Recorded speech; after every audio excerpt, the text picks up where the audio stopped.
Mais je savais. Je savais lire une partition, je savais accorder un piano, je savais compter les mesures, et surtout, je savais ce que signifiait le sacrifice. L'appartement à Neuilly, les cours particuliers à 50 € de l'heure, les week-ends au conservatoire avec ma fille unique, tout ça, avant que le cancer n'emporte mon mari et nos économies avec lui. Je m'appelle Françoise Moreau. J'ai 63 ans et pendant 40 ans, j'ai enseigné le piano. Pas dans une petite école de quartier. Non. Au conservatoire du 9e arrondissement, j'avais mes élèves, ma réputation, mon appartement avec vue sur le parc Monceau, une belle vie. Construite note après note, leçon après leçon. Quand Philippe est tombé malade, j'ai cru que notre assurance couvrirait tout. Quelle naïveté. Les traitements expérimentaux en Suisse, les séjours à l'hôpital américain de Paris, les médicaments non remboursés. En 10 à 8 mois, nous avons dépensé 180 000 €. Notre appartement, nos économies, même le Steinway de mon studio, tout a été vendu. Philippe est parti un mardi de novembre. Le notaire est venu un jeudi. Le vendredi, j'ai reçu la lettre de la banque. Il me restait 3 200 € et un mois pour quitter l'appartement. Je suis restée assise dans le salon vide, entourée de cartons, le téléphone à la main. Il n'y avait qu'un seul numéro à composer. Sylvie ? C'est Françoise, ma petite sœur, enfin petite. Elle avait 58 ans maintenant. Mariée à Arnaud, un cadre supérieur chez Renault. Ils habitaient un pavillon de 200 mètres carrés à Maisons-Laffitte avec piscine et jardin. Sylvie n'avait jamais travaillé. Pourquoi l'aurait-elle fait ? Arnaud gagnait bien sa vie. Françoise, quelle surprise. Comment vas-tu ? Sa voix était enjouée, presque trop.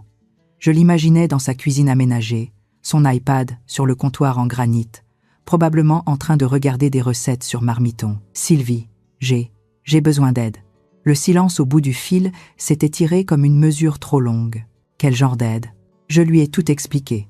Les dettes, l'appartement vendu, ma situation. À la fin, elle a soupiré. Tu peux venir chez nous. Temporairement. Le temps que tu te retournes. Temporairement. Ce mot s'est planté dans mon cœur comme une épine. Merci Sylvie. Je ne sais pas quoi dire. Ne dis rien. C'est ce que font les familles, n'est-ce pas ? Arnaud va être ravi. Je n'étais pas certaine que ravi soit le bon mot. 3 semaines plus tard, un samedi de décembre, je me suis présentée devant leur portail électrique avec ma valise et 2 cartons. Tout ce qui me restait d'une vie entière tenait dans le coffre d'un taxi. Arnaud a ouvert la porte. Grand, les cheveux poivre et sel impeccablement coiffés, chemise Ralph Lauren même le week-end. Françoise, entre, pas de bise, pas de sourire. Juste ce ton professionnel qu'il devait utiliser avec ses subordonnés. Sylvie est apparue derrière lui, un tablier Hermès autour de la taille. « Ma chérie, viens, je vais te montrer ta chambre. » La chambre était au premier étage, au bout du couloir. Petite, avec un lit simple, une armoire et une vue sur le mur du voisin. L'ancienne chambre d'amis, celle où ils rangeaient probablement leurs affaires de ski avant mon arrivée. « C'est parfait », ai-je menti. Le soir, au dîner, Arnaud a posé sa fourchette et m'a regardé droit dans les yeux. « Françoise, nous devons établir quelques règles. Cette situation est temporaire, n'est-ce pas ? Bien sûr. Le temps de trouver un travail. Tu as 63 ans, mais tu n'es pas encore à la retraite. J'enseigne le piano depuis 40 ans. Je peux reprendre des cours particuliers, Parfait. En attendant, tu comprends que nous ne pouvons pas subvenir à tous tes besoins. » J'ai hoché la tête, la gorge serrée. Sylvie a ajouté, d'une voix plus douce. « Ce que Arnaud veut dire, c'est que si tu pouvais aider un peu à la maison, tu sais, pour compenser. » Compenser ? Eh bien, tu vis ici gratuitement. Ce serait normal que tu contribues d'une manière ou d'une autre. J'ai regardé ma sœur, ma petite sœur que j'avais consolée pendant ses chagrins d'adolescente, à qui j'avais prêté de l'argent pour son permis de conduire, qui avait dormi sur mon canapé pendant 6 mois après sa rupture avec son premier copain. « Que veux-tu que je fasse ?» Arnaud a souri. Un sourire qui ne montait pas jusqu'à ses yeux. Rien d'extraordinaire. La cuisine, le ménage, les courses. Sylvie est très occupée, avec son club de bridge et ses cours de yoga. Les jours suivants ont ressemblé à un mauvais rêve. Chaque matin à 7 heures, je descendais préparer le café et les tartines. Arnaud lisait le Figaro sans me regarder. Sylvie vérifiait Instagram. Un matin, Une semaine après mon arrivée, Sylvie est entrée dans la cuisine pendant que je lavais la vaisselle du petit déjeuner. Elle tenait quelque chose dans les mains. Un ensemble noir et blanc. « Tiens, Françoise, j'ai pensé que tu pourrais porter ça. » J'ai déplié le tissu. Un tablier. Non, pas un tablier de cuisine coloré comme celui qu'on porte pour cuisiner en famille. Un tablier de femme de ménage, noir, avec un col blanc, comme dans les vieux films. Sylvie. Qu'est-ce que c'est? Eh bien, puisque tu t'occupes de la maison, autant être présentable, on reçoit des amis ce soir. Mon sang s'est glacé. Tu veux que je porte ça devant tes invités? Pourquoi pas? Tu fais le service après tout. Le service? Je ne suis pas. Ma voix s'est brisée. Sylvie a posé le tablier sur le comptoir. Écoute, Françoise, tu habites ici gratuitement. Tu ne paies ni loyer ni charge. La moindre des choses, c'est d'aider. Et si ça implique de porter un tablier, je ne vois pas où est le problème. Ce soir-là, 6 personnes sont venues dîner. Des couples de leur âge, habillés en Lacoste et Burberry, qui parlaient de leurs vacances à Deauville et des performances de leur fonds d'investissement. J'ai servi l'apéritif en portant ce maudit tablier. J'ai apporté les assiettes, rempli les verres, débarrassé les couverts. Personne ne m'a regardé. Personne ne m'a parlé. J'étais devenue invisible. Quand tout le monde est parti, Sylvie m'a trouvée dans la cuisine, en train de terminer la vaisselle. Tu vois? Ce n'était pas si terrible. Je n'ai pas répondu.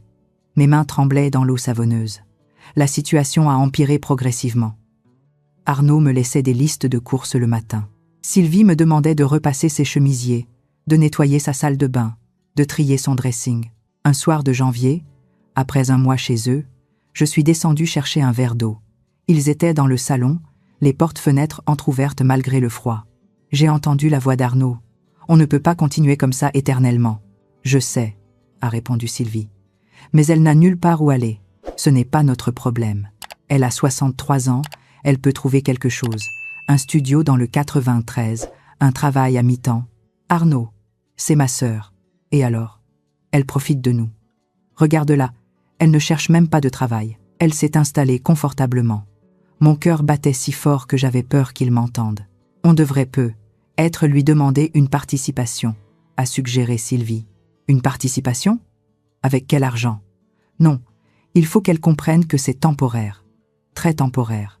Le lendemain matin, j'ai commencé à chercher des annonces sur Le Bon Coin. Cours de piano à domicile. 30 € de l'heure. J'ai envoyé des messages à mes anciens contacts, mes anciens élèves. La plupart n'ont pas répondu. Ceux qui ont répondu étaient polis mais fermes. Ils avaient déjà un professeur. Février est arrivé avec son froid mordant. Un mardi matin, j'ai raté le bus pour me rendre à un entretien dans une école de musique à Argenteuil. Je suis rentrée trempée par la pluie glaciale, les chaussures pleines d'eau. Arnaud était là, dans l'entrée, en train de lasser ses chaussures de running. Alors, ils ont pris quelqu'un d'autre, plus jeune. Il a secoué la tête avec ce mélange de pitié et d'agacement que je commençais à connaître. « Françoise, tu dois te ressaisir. Ça fait presque 3 mois. Je cherche Arnaud. Je fais ce que je peux. Apparemment, ce n'est pas assez. » Sylvie est descendue, en tenue de yoga Lululemon. « Que se passe-t-il? Ta sœur a encore raté une opportunité. Ce n'est pas juste, Tu sais quoi? Arnaud a attrapé son coupe-vent. J'en ai assez. Sylvie, il faut qu'on parle. Sérieusement, il est sorti faire son jogging. » Sylvie m'a regardé avec une expression que je ne lui connaissais pas, de la froideur, de l'exaspération. « Françoise, il a raison. Tu ne peux pas rester ici indéfiniment. Je sais. Alors prouve-le. Trouve quelque chose. N'importe quoi. » Ce soir-là, pendant le dîner, l'atmosphère était glaciale. Arnaud mangeait en silence, mâchoire serrée. Sylvie jouait avec sa nourriture. Moi, j'avais l'estomac trop noué pour avaler quoi que ce soit. C'est Arnaud qui a parlé le premier. « Françoise, Sylvie et moi avons discuté. J'ai posé ma fourchette. Cette situation ne peut plus durer. Tu vis ici depuis bientôt 3 mois. Tu n'as trouvé aucun travail. Tu ne participes pas financièrement. Je fais tout dans cette maison. Le ménage, les courses, la cuisine. Ce n'est pas suffisant. » Sa voix était dure, cassante. « Tu dois comprendre une chose. Nous te faisons une faveur, une grande faveur. » Sylvie a posé sa main sur celle d'Arnaud, comme pour le calmer. Mais elle n'a rien dit pour me défendre. « Alors voilà ce qu'on propose, a-t-il continué. Soit tu trouves un travail et tu contribues aux charges à hauteur de 500 € par mois, soit es-un embêté. Soit tu cherches un autre arrangement. Le silence qui a suivi pesait des tonnes. Tu me mets à la porte? Je te demande d'être responsable. Il s'est levé. Tu as jusqu'à la fin du mois. 3 semaines. Trouve un travail ou trouve un autre endroit où vivre. Il est sorti de la pièce. Sylvie est restée assise, les yeux baissés sur son assiette. Sylvie, il a raison, Françoise. Sa voix était à peine audible. On ne peut pas continuer comme ça. Je suis ta sœur. Justement, tu devrais être reconnaissante qu'on te laisse encore un toit. Ces mots exacts. Tu devrais être reconnaissante qu'on te laisse un toit. Quelque chose s'est brisé en moi à cet instant. Pas de la tristesse, de la rage. Une rage froide et claire comme du cristal. Je me suis levée lentement. Reconnaissante? Françoise. Reconnaissante pourquoi? Pour me traiter comme une domestique? Pour ce tablier ridicule? Pour m'humilier devant vos amis? Personne ne t'a humilié. Tu exagères. Tu te souviens quand tu avais 10 à 9 ans et que Marc t'a plaqué. Tu te souviens qui t'a hébergé pendant 6 mois, qui t'a prêté 2000 € pour ton permis, qui t'a consolé toutes les nuits. Sylvie a pâli. C'était il y a 35 ans. Et apparemment, tu as tout oublié. Je suis montée dans ma chambre. J'ai sorti ma valise. J'ai plié mes vêtements, mes quelques affaires. Dans le tiroir de la table de nuit, j'ai retrouvé la photo de Philippe et moi le jour de notre mariage. Nos visages étaient jeunes, pleins d'espoir. « Pardon », ai-je murmuré à son image. « Pardon de t'avoir laissé partir seule. » Il était 21h quand je suis descendue, valise à la main. Sylvie était dans le salon, seule, un verre de vin blanc à la main. « Qu'est-ce que tu fais ?»« Je pars. »« Françoise, il ne faut pas. » Arnaud a été un peu dur, mais non, il a été honnête. Et toi aussi. Je ne suis pas la bienvenue ici. Je ne veux pas rester où je ne suis pas la bienvenue. Mais où vas-tu aller? Il est tard. Je trouverai. J'ai ouvert la porte. L'air froid de février m'a giflé. Françoise, je ne me suis pas retournée. J'ai marché jusqu'à la gare de Maison Lafitte, ma valise roulant sur le trottoir glacé. Dans ma poche, mon téléphone et ma carte bancaire avec 3000 € dessus, mes 3000 derniers euros. À la gare, j'ai acheté un ticket pour Paris. Dans le RER presque vide, je me suis regardée dans le reflet de la vitre. 63 ans, seule, sans maison, sans travail, mais quelque chose avait changé. Je ne pleurais pas, je ne paniquais pas, j'étais en colère. Et cette colère était comme du feu dans mes veines. À Gare Saint-Lazare, j'ai trouvé un hôtel Formule 1 près de la porte de Clichy. 42 € la nuit, chambre minuscule, lit dur, salle de bain commune. Mais c'était à moi, mon espace, ma dignité. Le lendemain matin, j'ai acheté un café au distributeur et je me suis assise sur le lit avec mon téléphone. J'ai cherché donner cours de piano en ligne. Les résultats ont défilé. Superprof, Apprentice, les Sherpas, des plateformes où les professeurs pouvaient proposer leurs services. J'ai créé un profil sur Superprof. Photo professionnelle, une vieille photo, du conservatoire. Description détaillée. 40 ans d'expérience. Ancienne professeure au conservatoire du 9e. Tous niveaux. 25 € de l'heure. 25 €. Presque moitié moins que mes anciens tarifs. Mais c'était ça ou rien. J'ai appuyé sur publier. Les 3 premiers jours, rien. Pas un message. Pas une demande. Mes économies fondaient. Hôtel. 42 € par nuit. Nourriture. 15 € par jour de sandwich et de fruits. Métro. 2 € par trajet. Le 4e jour, un message. Bonjour, je suis intéressé par des cours pour ma fille de 8 ans, débutante. Disponible mercredi après-midi? J'ai répondu immédiatement. Oui, absolument. Merci. Le problème, je n'avais pas de piano. J'ai marché dans Paris, cherchant des solutions. Dans le 18e, près de la porte de Saint-Ouen, j'ai trouvé une association culturelle, la Maison des Arts. Un bâtiment un peu délabre avec des cours de peinture, de théâtre et une petite salle avec un piano droit. La directrice s'appelait Michel. 75 ans, cheveux courts teints en violet, lunettes rondes. Vous voulez louer notre salle? Juste pour quelques heures par semaine, pour donner des cours. Combien d'heures? Je ne sais pas encore. Pour l'instant, une élève. Mercredi après-midi. Elle m'a regardé avec curiosité. Vous êtes professeur? Depuis 40 ans. Conservatoire du 9e. Ses sourcils se sont levés. Françoise Moreau? J'ai cligné des yeux. Vous me connaissez? Ma petite nièce a été votre élève il y a 15 ans? Camille Renard? Camille. Une petite fille timide avec un talent fou pour Chopin. Je me souviens d'elle. Comment va-t-elle? Elle est professeure de piano maintenant, à Lyon. Grâce à vous, nous nous sommes regardés. Puis Michel a souri. 15 € de l'heure pour la salle. Et je vous fais le premier mois gratuit. Appelez ça un retour d'ascenseur. J'ai failli pleurer. Mon premier cours a eu lieu un mercredi après-midi pluvieux. La petite Emma, 8 ans, mains minuscules, sourire édenté. Sa mère, Sandrine, cadre chez LVMH, toujours pressée. « Vous avez d'autres élèves ?» Hâtée, elle demandait. « Je commence tout juste. Je me relance. Eh bien, si ça marche avec Emma, je vous recommanderai. » Ça a marché. Emma était douée et enthousiaste. 3 semaines plus tard, Sandrine m'a envoyé 2 autres mères, puis 4, puis 7. En un mois, j'avais 12 élèves. 300 € par semaine, 1200 par mois. De quoi payer un petit studio. J'ai trouvé un appartement dans le 19e, 18 mètres carrés. 5e étage sans ascenseur, 700 € par mois. Mais il y avait de la lumière, une petite cuisine, une salle de bain à moi. J'ai dormi sur un matelas gonflable pendant 2 semaines. Le temps d'économiser pour un vrai lit. Michel m'a proposé de donner des cours à l'association même. 3 soirs par semaine, cours collectifs pour adultes. 15 € par personne. Groupe de 6.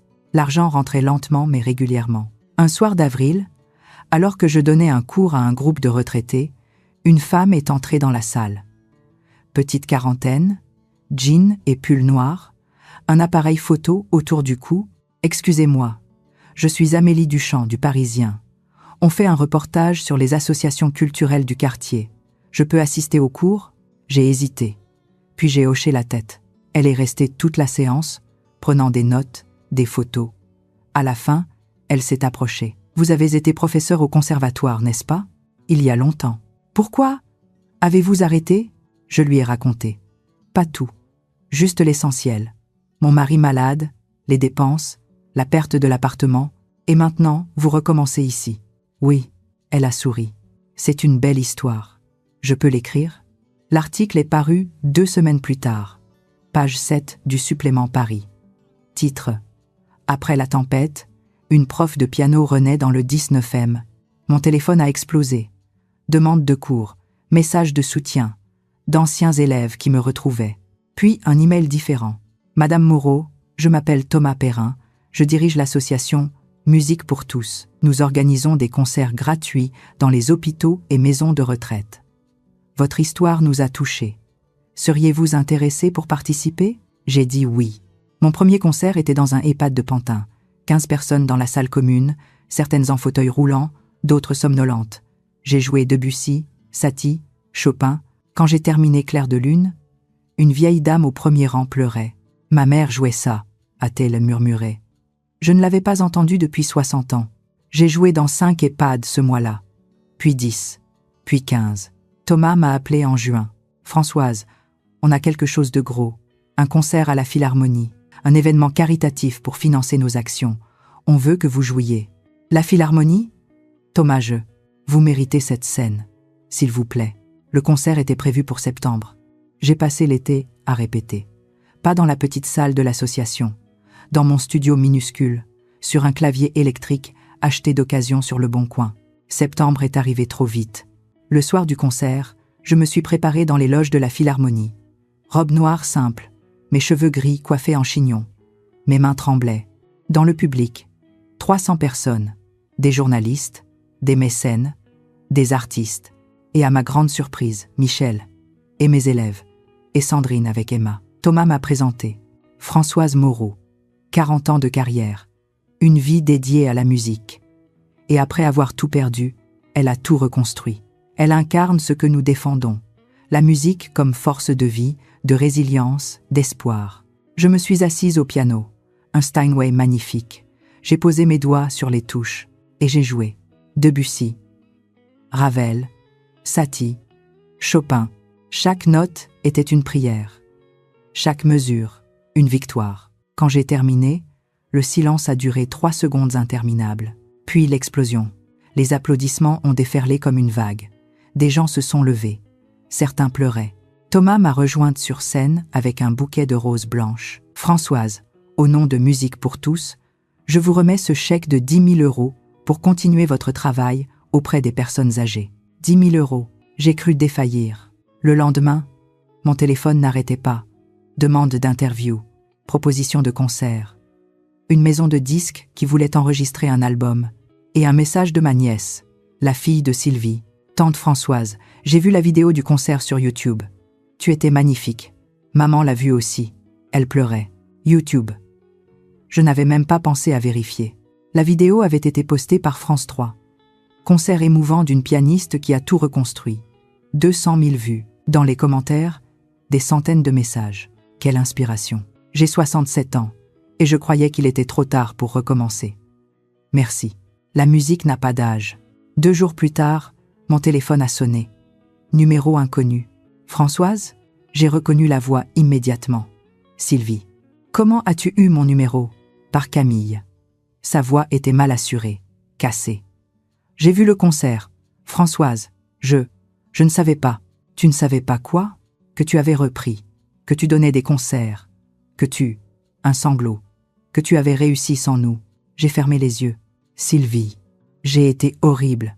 Arnaud aussi. On t'a traité comme... Mon Dieu.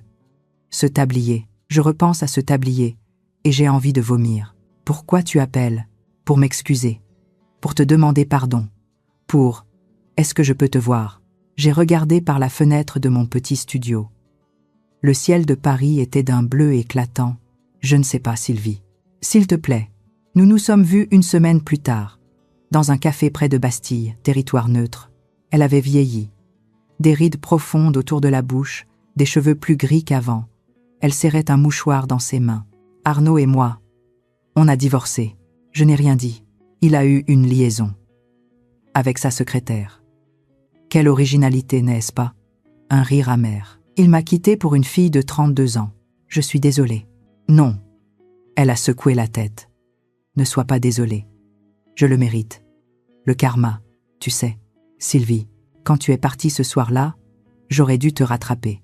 J'aurais dû lui dire d'aller se faire voir. Mais j'avais peur. Peur de le perdre. Peur de me retrouver seule. Ses yeux se sont remplis de larmes. Et maintenant, je suis seule de toute façon. Et j'ai perdu ma sœur. J'ai pris une gorgée de café. C'était ta mère. Tu ne m'as pas perdue. Vraiment? Après ce qu'on t'a fait? Tu es ma sœur, Sylvie. Ça ne change pas. J'ai posé ma tasse. Mais notre relation, elle, doit changer. Que veux-tu dire? Avez-en nié, icat aux pour. Je te pardonne. Mais je ne reviendrai pas en arrière. Je ne serai plus jamais dans une position où je dépends de toi ou de qui que ce soit. Plus jamais. Je comprends. Si tu veux qu'on se voie, qu'on reconstruise quelque chose, ce sera sur des bases nouvelles, d'égal à égal, de sœurs, pas de bénéficiaires et bienfaitrices.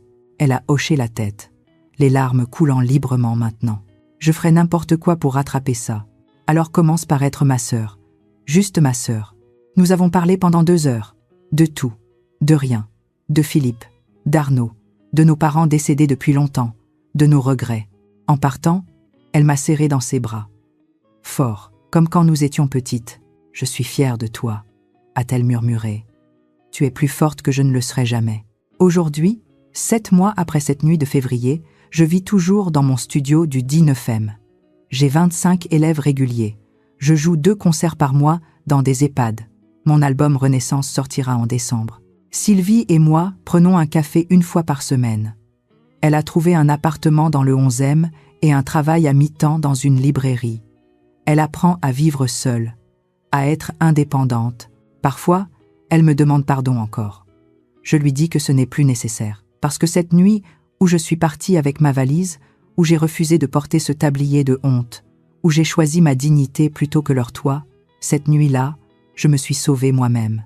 Et personne ne peut m'enlever ça. Je m'appelle Françoise Moreau. J'ai 63 ans. Et ma vie ne fait que commencer.